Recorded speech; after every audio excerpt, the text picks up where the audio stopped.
the we're going to talk about the last homecoming of Rizal. We are the last group in presenting Rizal works and arts of Rizal. And pag-uusapan natin bago siya umalis sa Barcelona. Noong October 6, Rizal left Barcelona kasi sinabi niya na Hirati, mas gusto niya na mamatay sa Pilipinas kaysa sa ibang bansa. And umalis siya sa Barcelona after 2 days, October 8. A friendly officer told Rizal that yung newspaper nga ng Madrid ay full of stories regarding the revolutions in the Philippines and he was blamed from it. Pagkatapos naman doon, sumakay siya sa nakasakay siya sa steamer which is the Conan. And yung steamer na to is a Spanish siya pang pandigma na isang steamer. And nung nasa steamer sila nandito, Rizal diary was confiscated and his room was searched and wala silang significant na nakita para ma-blame yung mga stories na revolution ay nag-start dahil kay Rizal. Next. And then, nung pagkatapos na ma-search, nung nasa Singapore na sila, before pala doon, si Toro Peseng Regador dispatched a telegram to an English lawyer which is the Hagfort. And para may rescue si Rizal kasi dadaan nga sila sa Singapore. But the rescue was unsuccessful because Chief Justice Lionel Cox denied the writ of habeas corpus. Ano ba yung writ of habeas corpus? Writ of habeas corpus is para yung mga unlawful na pagdetention ay mawala o ma-dispatch para maalis sa pagde-detain si Rizal kasi unlawful nga. And ito na-denied to kay Chief Justice Lionel Cox because of nasa siya Spanish o do sa colon hindi yung law sa law ng Singapore ay hindi sakop yung sa Spanish steamer na colon. And then next, Rizal arrived at Manila and was transferred to Fort Santiago. Yung mga Spanish authorities gathered an evidence against Rizal. And then pagkatapos nun, merong mga tao merong mga tao na torture or na kinukuha na ng evidence para malaman kung si Rizal ba talaga yung nag-start sa revolutions. And ito yung mga tao na yun, si Didato Arellano, Dr. Pio Valenzuela, Moises Salvador, Jose Dizon, Domingo Franco, Timoteo Paez, Pedro Serrano, Lactau. Kasali si dito, Pasiano, which is si kuya niya. But si Pasiano, hindi niya sinasabi kay Rizal na na-torture din siya. Ako po yung next reporter, then we are going to tackle about detention and preliminary investigation of Rizal. First of all, why was Rizal investigated? Rizal investigate because of Noli Me Tangere and El Filibusterismo by exposing Spanish colonial abuses and clerical corruption angering both the government and the friars. Alam naman natin na yung mga sinulat ni Rizal na Noli and El Fili ay nag-expose sa mga Spanish colonial na naging nagalit yung mga Spanish, lalo na yung mga pari or friars. So bali, one of the reason na bakit siya iniimbestigahan because of the La Liga Filipina. So, ano ba yung La Liga Filipina? La Liga Filipina was a secret society. It was founded by Jose Rizal in the house of Doroteo Junco and Elias Street, Tondo, Manila in July 3, 1892. So, bale, si Jose Rizal, isa sa mga La Liga Filipina, a secret society na lumalaban sa gobyerno ng Spanish colonial. Isa to sa mga reason to rise and revolutionary sentiment ng mga Pilipino. Tinatawag natin na mga katipunan. Um, Nag-start yung investigation kay Rizal noong June 1892, when Rizal arrived in Manila from Hong Kong to establish La Liga Filipina. Yung one of the Governor Eligo Despujal, um, isa sa mga first reason na bakit siya um, si Rizal inimbestiga. Sino ba si Euligio Despujal de Dusay was the Spanish Governor General of the Philippines during Rizal exile in Dapitan. Siya yung reason bakit siya inimbestigahan si Rizal.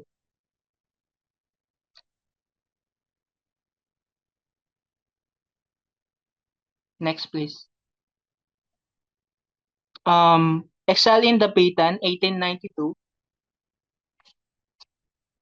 to 1896. Rizal was exiled in Dapitan, Mindanao, July 1892 by Spanish authorities due accusation of sedition linked with novels. Yun nga yung sinabi ko, yung mga kasulatan niya na naging dulot nung magalit yung mga Spanish. So bali isa dito, naging imprisonment with under house arrest. So bali na-arrest si Rizal pero hindi totally na punta sa prison, kundi nag-house arrest lang siya. Bawal siyang lumabas sa kanyang bahay, pero in 1896 Rizal volunteered in doctor in Cuba during Spanish-American War. In via Spain, he was arrested September 1896 due to outbreak of Philippines Revolution. Next slide, please.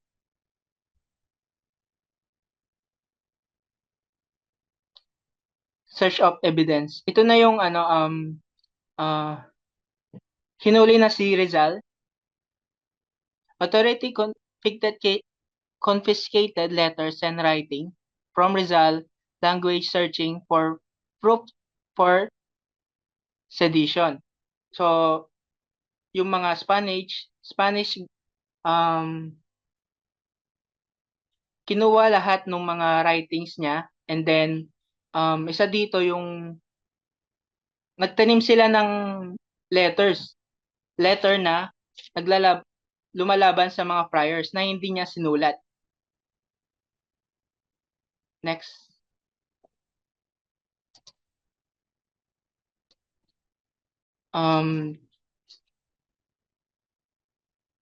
Rizal was integrated by Despujol on July 6, 1892. Despite na si Rizal ay kakulangan sa mga ebidensya na nilalapat sa kanya,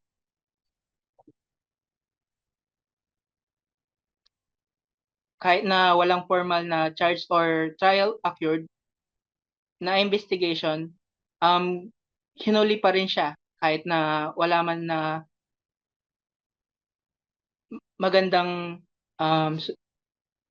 investigasyon sa kanya.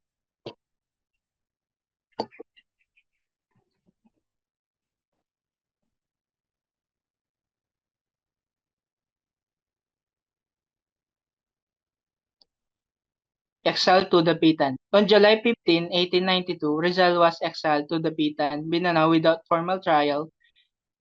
The preliminary investigation was used to justify his deportation and threats to public order.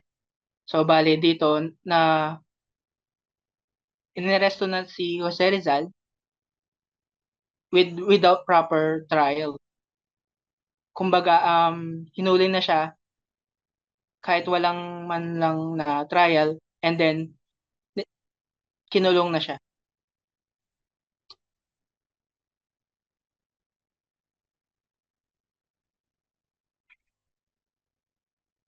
one of the reason bakit daw siya na kinulong are charged during the investigation, distribution of anti-Spanish materials, funding La Liga Filipina deemed in subversive organization, and lastly, allied by anti-colonial movement to Rizal rejected violent revolution.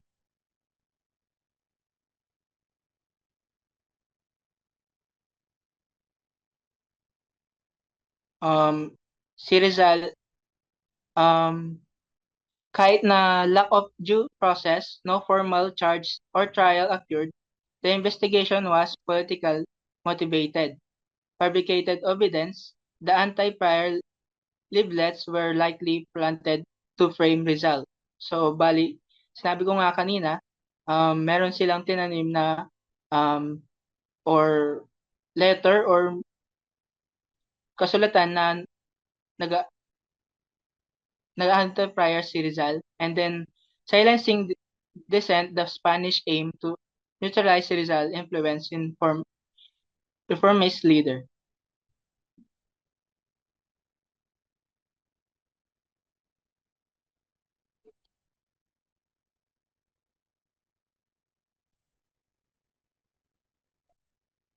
Yan.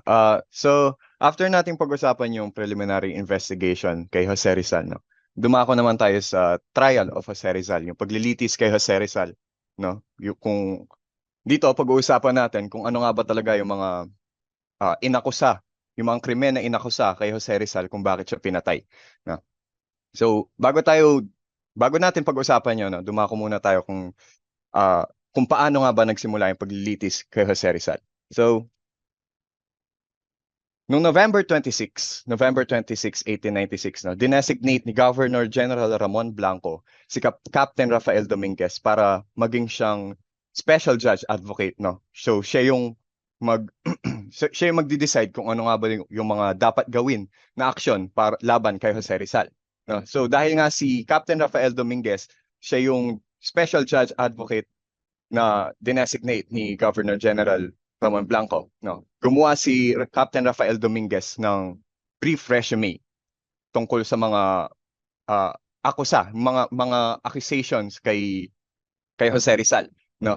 And nung nagawa na ni Captain Rafael Dominguez yung brief resume na yon, no. Pinasa niya to kay Judge Advocate General Don Nicolas de la Peña para manghingi siya ng legal opinion. So nung napag-aralan na ni General Don de la Peña yung brief resume na ginawa ni Captain Rafael Dominguez, no, nagsubmit ng nagsubmit ng 4 na recommendations itong si Judge Advocate General de la Peña. And yung 4 na recommendations na yun, ito yung mga yan. So, yung una is Rizal must be immediately sent to trial. No, dapat daw litisin na si Jose Rizal sa mas lalong maagang panahon, no? Yung pangalawa, Rizal must be held in prison. Dapat daw ikulong si Jose Rizal.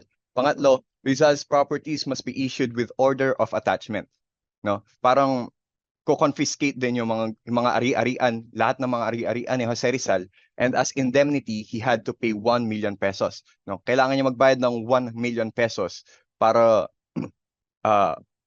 parang insurance, ganun, no? Pero keep in mind, no, na etong pagbabayad niya ng 1 million pesos, hindi siya natuloy for some reason, and nabawasan din siya into 100,000 pesos kung di ako nagkakamali, no? Pang-apat naman, no, na recommendation ni Judge Advocate de la Peña is instead of a civilian lawyer, Rizal should only be defended by an army officer, no? Bawal daw kumuha ng lawyer or ng abogado etong si Rizal. Dapat yung magiging defender niya is an army officer lang, no? Dapat army officer lang siya ng Spanish Army, no? So nung December 8, 1896, doon na pinapili si Jose Rizal kung sino nga ba dapat yung magiging defender niya, no? So Rizal was presented ng 100 army officers ng Spanish Army, and out of 100 of army officers na pinresent kay Jose Rizal, yung napili na Jose Rizal is si Lieutenant Taviel de Andrid. And etong si Lieutenant Taviel de Andrid, no, naging kapatid siya ni Jose Taviel de Andrid na naging bodyguard, no, naging bodyguard ni Jose Rizal nung nasa Calamba siya in 1887, no. And nung December 11 naman, 1896, dito nakakulong na si Jose Rizal.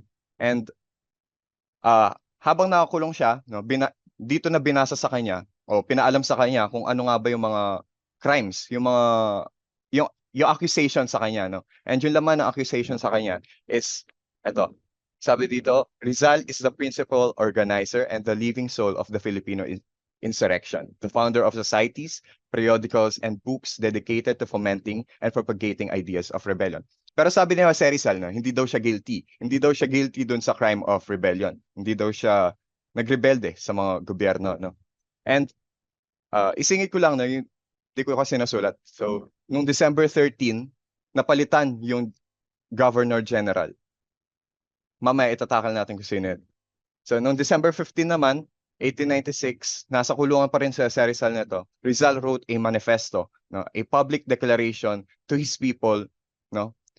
Nagsulat si Jose Rizal ng public declaration para sa mga kapwa niyang Pilipino, no, that he denounces the revolution. No, hindi daw napapanahon ang revolution, and he condemned Katipunan for using his name without permission. Pero etong manifesto na to, etong sinulat ni Jose Rizal na to, na public declaration na to, hindi siya na-publish, hindi siya nabigay sa mga kapwa niya Pilipino, sa mga Pilipino, no, dahil hindi pinayagan ng judge advocate niya for some reason. Next naman is December 26, 1896, no, after ng Christmas. Dito na nagsimula yung actual trial of Jose Rizal. Dito na siya nilitis, no? Dito na siya ginudge. And dito ginanap siya sa Hall of Banners of the Cuartel de España. And Rizal was accused of 3 crimes. 3 krimen yung inaccuse sa kanya, no? So, yung 3 yon is crime of rebellion, crime of sedition, and illegal associations, no? And syempre, merong kaakibat na mga penalty na parusa yung mga crimes na yan. So for crime of rebellion and sedition, no, Rizal was sentenced to life imprisonment and death. And para naman dun sa crime of illegal associations, Rizal was sentenced to correctional imprisonment and a fine of 325 to 3,250 pesetas. Pesetas. So yung pesetas na to, ito yung, kung di ako nagkakamali, ito yung currency ng mga Espanyol, no? And ayun, yun yung pinayagan ng makapagsalita si Jose Rizal, no? Binasa niya yung depensa niya, no, na ginawa niya, na sinulat niya nung nasa kulungan siya sa Fort Santiago. And according to Jose Rizal, meron siyang 12 points para patunayan na inosente nga talaga siya. So ito yung 12 points ni Jose Rizal para patunayan yung innocence niya. Babasahin ko na lang dahil etong 12 points ni Jose Rizal na to, hindi rin naman pinakinggan ng mga Espanyol, no? Binaliwala lang din nila. So, yung una na point ni Jose Rizal is, as testified by Pio Valenzuela, Rizal was against rebellion. Pangalawa, he had not written a letter addressed to the Katipunan comprising revolutionary elements. Pangatlo, without his knowledge, his name was used by the Katipunan. If he really was guilty, he could have escaped while he was in Singapore. Pang-apat, if he was guilty, he should have left the country while in exile. He shouldn't have built a home, bought a parcel of land, or established a hospital in Dapitan. Panglima, if he was really the leader of the revolutionists should have consulted him. Pang-anim, he did not deny that he wrote the bylaws of the La Liga Filipina. But to make things clear, the organization was a civic association and not a revolutionary society. Pang-pito, after the first meeting of La Liga, the association was displaced because of his exile in Dapitan, thus did not last long. If the La Liga was reorganized 9 months later, he had no idea about it. Pang-siyam, if the La Liga had a revolutionary purpose, then Katipunan should not have been organized. Pang-sampo, If the Spanish authorities found his letter having bitter atmosphere, it was because in 1890, his family was being persecuted, resulting to their dispossession of properties and deportation of all his brothers-in-law. On 11, he lived an exemplary life in Dapitan. The politico-military commanders and missionary priests in the province could attest that. And yung last na point niya sa Rizal para i-prove yung innocence niya is, if according to witnesses, the speech he delivered at Doroteo Junco's house had inspired the revolution, then he wanted to confront these persons. If he really was for the revolution, then why did the Katipunan send an unfamiliar emissary to him in Dapitan? It is so because all his friends were aware that he never advocated violence. So ito yung 12 points ni Jose Rizal na binasa niya nung nililitis na siya no, para depensahan yung sarili niya. Pero katulad ng sinabi ko kanina, no, binaliwala lang yun ng mga Espanyol and sinentence pa rin siya. No, later on, Rizal was still sentenced to death. No, and nung December 28 naman, 1896, Governor General Camilo de Polavieja, no, ito yung sinasabi ko kanina na bagong Governor General. No, si Governor General Camilo de Polavieja approved the decision of the court-martial and ordered Rizal to be shot at 7 o'clock in the morning of December 30 at Bagong Bayan Field. So that's all para sa the trial of Jose Rizal.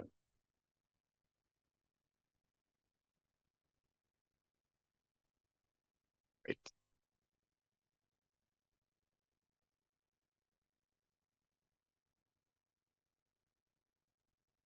Final days muna. Final days.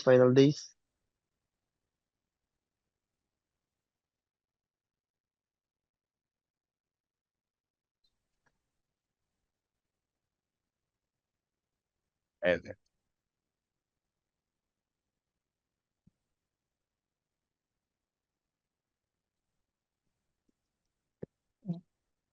So I am the next po. We're gonna talk about the final days of Jose Rizal. Next. This is the photo of Jose Rizal, was painted by Juan Luna. October 6, 1896 at 3 a.m., nasa ikapat na po na araw na si Jose Rizal sa pagkapig niya sa silid sa barkong MV Isla de Panay na naka-locate po sa Barcelona, Espanya, na patungo po sana sa Cuba. Ginising po si Jose Rizal para dalhin sa bilangguang Monjutes sa Barcelona, Espanya. And then October 6 naman po, 2 p.m., dito po naganap yung interview kay General Eulogio Despujol.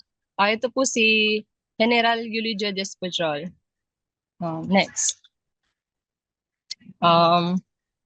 This photo was Pasiano Lopez, a stolen shot photo of him. October 6, 8 p.m., sumakay si Rizal sa Barkong Colon na patungong Maynila mula sa Barcelona. And then November 3 naman, dinala si Rizal sa Fort Santiago, kung saan maraming makabayang Pilipino kasama ang kanyang kapatid na si Pasiano para pinahirapan upang mapagsinungaling siya.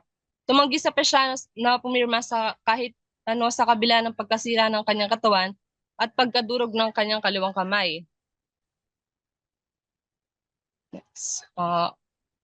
This photo is dated from Governor Ramon Blanco and his troops by Felix Martinez in 1895 in National Art Gallery, National Museum of the Philippines. November 20, nagsimula ang paunang pagsisiyasat kung saan humarap si Rizal kay hukom abogado na si Colonel Francisco Olive na pagsisiyasat na tumagal ng 5 araw. And then November 26, dito naman yung record ng kaso ay binigay kay Gobernador General Ramon Blanco na siyang nagtatalaga kay Kapitan Rafael Dominguez bilang special na hukom abogado. Next. This photo is Lieutenant Luis Taviel de Andrade. December 8, mula sa listang binigay ng mga otoridad, pinili niya ang kapatid ng kanyang kaibigan na si Lieutenant Luis Taviel de Andrade na maging abogado niya sa paglilitis. Pinili lamang siya ng mga opisyal ng hukbo para hindi sa mga sibilyang abogado.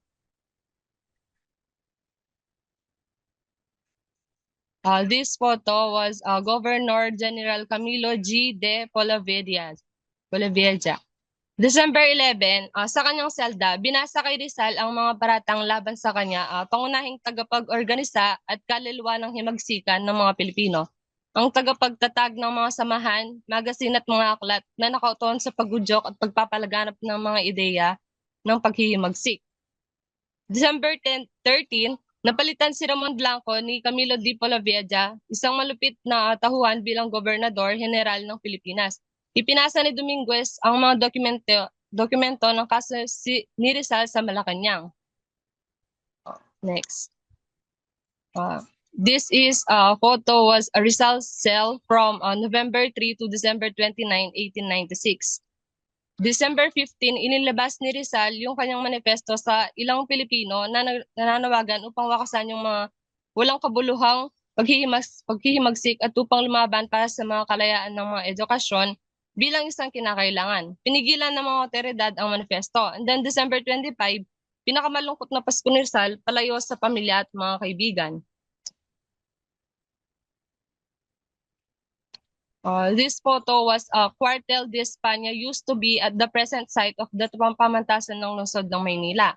December 26, 8 a.m., nagsimula na yung paglilitis kay Rizal sa Cuartel de España. Nang araw ding iyon, palihim at iisang boto ang hatol ng Korte Marcial. Ang pagkakasala at ang parusa ay kamatayan sa pamamagitan ng pagbaril kay Jose Rizal. December 28, pinirmahan ni Polavieja ang hatol ng kamatayan. Then December 29 naman, 6 a.m., binasa kay Rizal ni Kapitan Rafael Dominguez ang hatol. Barilin kinabukasan ng 7 a.m. sa Luneta Rizal's Park si Jose Rizal. Then December 29, 7 a.m., inilipat si Rizal sa selda na may imaheng relihiyoso upang hikayatin siyang bumalik sa pananampalataya. Yung mga unang bumisita sa kanya, yung mga paring Jesuitang sina Miguel Sadera Mata at Luis Visa. December 29, 7:15 a.m., pagkaalis ni Padre Sadera, humingi si Rizal kay Padre Visa ng estatwa na Sacred Heart na kanyang inukit noong estudyante pa siya sa Ateneo. Lumabas yung estatwa mula sa kanyang bulsa. And then, December 29, 8 a.m., napalitan si Padre Visa ni Padre Antonio Rosel na sumama kay Rizal para magalmusal. Sumali si Lieutenant Luis Taviel de Andrade sa kanila. And then December 29, 9 a.m., dumating si Padre Federico Faura na minsan na nagsabi na mawawalan ng ulo si Rizal dahil sa pagsusulat ng Noli Me Tangere. Sinabi ni Rizal sa kanya, Padre, totoo nga pala ang iyong hula.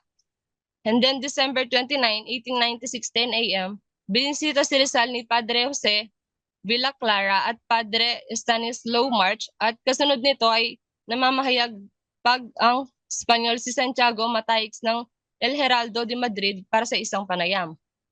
December 29, 12 to 3:30 p.m., nag-iisa si Rizal sa kanyang selda, kumakain siya ng tanghalian, sumulat ng liham at malamang ay sinulat ang kanyang huling tula na may 14 na saknong. Nakalaunan ay tinatawag na Mi Ultimi Adios na ibig sabihin Tagalog is ang aking huling paalam. Isinulat niya ito gamit ang kanyang makinis na sulat kamay sa isang maliit na peraso ng papel. Itinago niya ito sa loob ng kanyang kalan na may alkohol.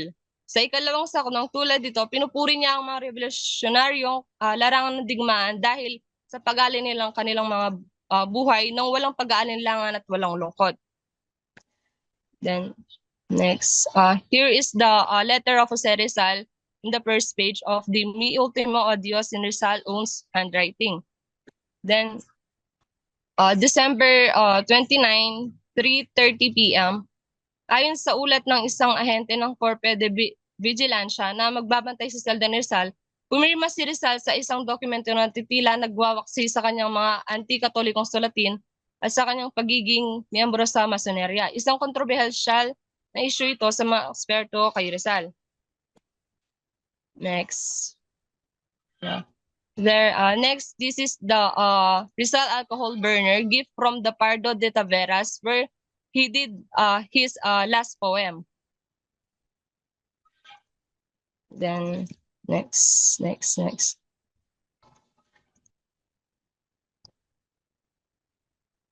This was a photo of Teodora Alonso, the matriarch of the Rizal clan, with her daughters and grandchildren.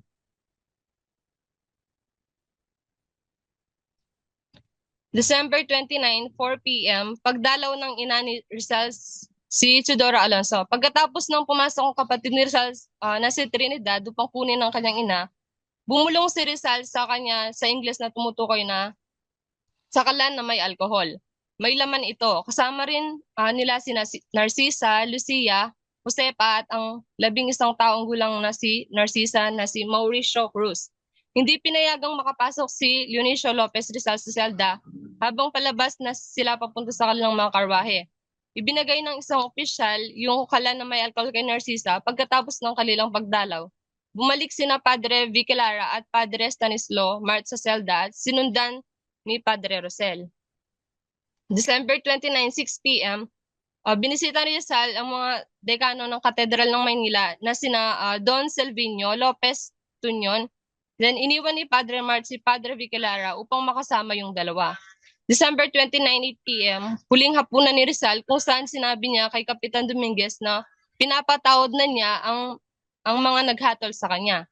And then December 29, 9:30 p.m., binisita si Rizal ng piskal ng Royal Audiencia ng Maynila na si Don Gaspar Sestanio.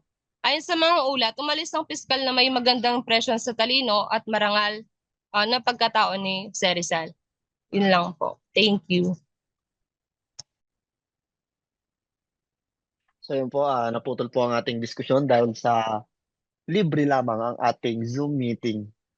So dito na po tayo sa The Execution and Legacy of Dr. Jose Rizal. So, si Jose Rizal nga ay hinuli dahil sa 3 kaso. Ayun, sinabi naman ni Jabez na kanina yung kasong yon, yung rebellion, sedition, and conspiracy. So, hindi ko nasasabihin kung ano po yung mga yon. Tapos, accused due to his writings, no limitangre and el filibusterismo. So, yun nga, dahil dun sa mga sinulat niya. Tapos, did not advocate violence but writings for revolution. So, yun nga, kahit na hindi naman siya gumawa ng, tawag dito, violence, pero dahil sa mga sinulat niya, laban sa mga Espanyol, parang yun yung nag-trigger sa kanila kaya yun nga, gusto nilang patahimikin si Rizal. So, tried by Spanish military courts and just and predetermined. So, yun nga yung siya, tawag dito, yung paglilitis, yan, ganyan. Hindi makatarungan yung paglilitis sa kanya, no? So, next slide. So, eto yun. Yung, hindi ko alam kung actual photo ba to pero mukha naman kasing picture nung papatayin si Rizal. Nakuha ko lang din sa internet yun Pero hindi ko sure kung talagang yan yun or painting din yan. Pero yan, makikita nyo dyan si Jose Rizal, yun yung nakatayo doon. Kasi ito yung mga sundalo. So next slide. So yun nga, si Rizal nga ay hinatulan siya ng kamatayan sa magitan ng pagbaril, no? Ng mga Espanyol. So, executed at Bagong Bayan Field, now Luneta Park.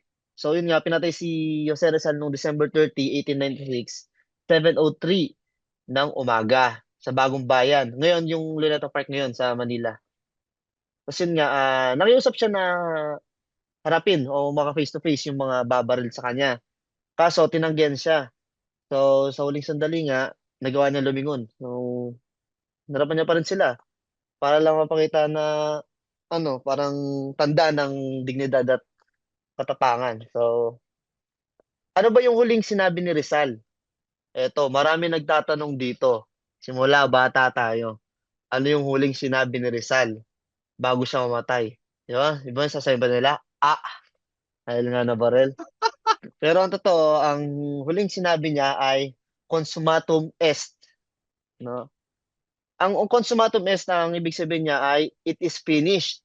Ito rin pala yung yung sinabi ni Jesus Christ bago siya mamatay, no? It is finished. So, ayun nga, secretly buried at Paco Cemetery, later moved to Rizal Park. So, yun nga, sikretong nilibing siya ng mga Espanyol sa Paco Cemetery para tawag dito, hindi na siya gawing bayani ng mga Pilipino kasi inaano siya eh. Parang ginagawa kasi siyang bayani. Ayaw na ayaw ng mga Espanyol yun kasi nga dahil sa ginawa niya. Ngayon, inano din siya, hinukay din siya, no? Hinukay din siya ng mga, ano, alam ko Pilipino yung mga nagukay sa kanya, tapos nalipat siya sa Manila, dun sa Rizal Park ngayon. Next. So, ayan. Ito, local reaction to Rizal execution. Yung mga reaction ng mga publiko sa sa pagkamatay niya. So ayun nga na shock sila, yung mga Pilipino nagalit sila dun sa ginawa sa kanya. Tapos bigay may rallying point for revolution. Yun, diyan na nag-umpisa, 'di ba? At si Rizal talaga ang dahilan. Kaya nakalaya ang Pilipinas. Tapos inspired Bonifacio, Aguinaldo and other leaders. So ayun nga, yung pinag-aawayan natin lagi yung mga tawag dito, yung Debate. kukumpara natin, debate yan. Laging pinagde-debate kasi ito eh, kung sino ba dapat talaga daw ang bayani. Kung si Rizal ba o si Bonifacio. O ito ang sagot, si Rizal. Kasi dahil kay Rizal, doon lang nagkaroon ng tapang sina Bonifacio para lumaban sa bayan. Kung hindi dahil kay Rizal, hindi naman mamumulat yung mga yan. Walang gagawa ng paraan para makalaya ang Pilipinas. So Rizal since as multi-national symbol, so yun nga, siya yung naging bayani natin, no? So next slide. Yan, international response. Ito sa ibang bansa, di ba? Grabe, umabot hanggang ibang bansa. Isipin mo, wala naman TV nun. Pero umabot sa ibang bansa yung yung pagpatay sa kanya. So yan, gawin automation from Tokatas and media. So yun nga, yung mga Espanyol, pinag-criticize sila sa ginawa nila na ganun. So Ferdinand Blumentritt, yan, si Ferdinand Blumentritt, nagalit diyan. Kasi nga, di makatarungan nga daw yung pagpatay kay Rizal. Tapos yung American newspaper kay sa Spain, ayan yung sinasabi ko sa inyo, na sa Amerika at sa mga Europa, no? Pinagano nila yung, parang bumabantingin nila sa mga Espanya dahil sa ginawa nila doon. Kaya, dito tumulong yung mga ibang bansa, pinagtulungan nila yung Pilipinas. Yung parang nakiisa sila sa atin dahil nga sa ginawa ng Spain kay Jose Rizal, no? Di ba? Jose Rizal talaga yung dapat na bayani. Highlighted colonial injustice and raised awareness. So yun. Yun yung naging simbolo ng sakripisyo at pagmamahal. Bayan ni Rizal. So next. So ito, historical significance. So ano ba yung kahalagahan ng pagkamatay ni Rizal? So ano yung mga nito, yung naging epekto. So Rizal martyrdom unified Filipinos across social classes. So yun nga, pagkamatay ni Rizal yung naging nagising sa mga Pilipino. Siya yung nagbigay lakas ng loob para lumaban sa Spain, no? Tapos, Revolution Intensified Independence declared in 1898. Oh, yun. Tingnan mo, di ba? 2 taon. 2 taon lang. Dineclare ng kalayaan ng Pilipinas. Ano to eh? June 12, 1898. June 12 yan. Hindi ko lang kung nailagay. Pero June 12 yan. So, tapos, Rizal proved that words and ideas could fuel change. So, yun nga, no?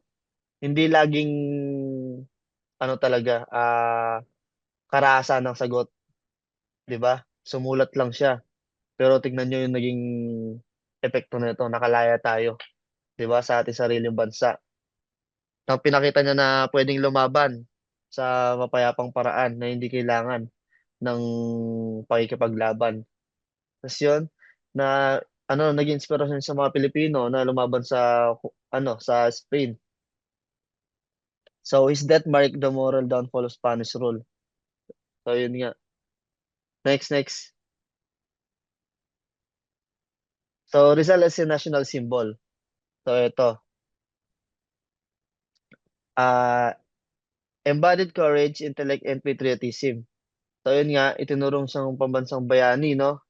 Si Jose Rizal. represented nonviolent resistance to colonialism. So, ayun nga,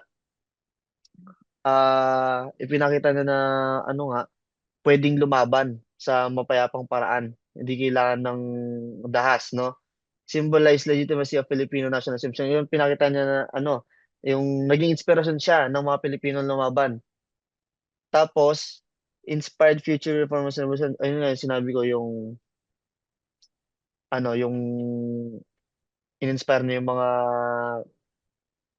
natin, mga Pilipino na mabuhay sa sariling bansa natin nang walang naghahari kundi tayo lang.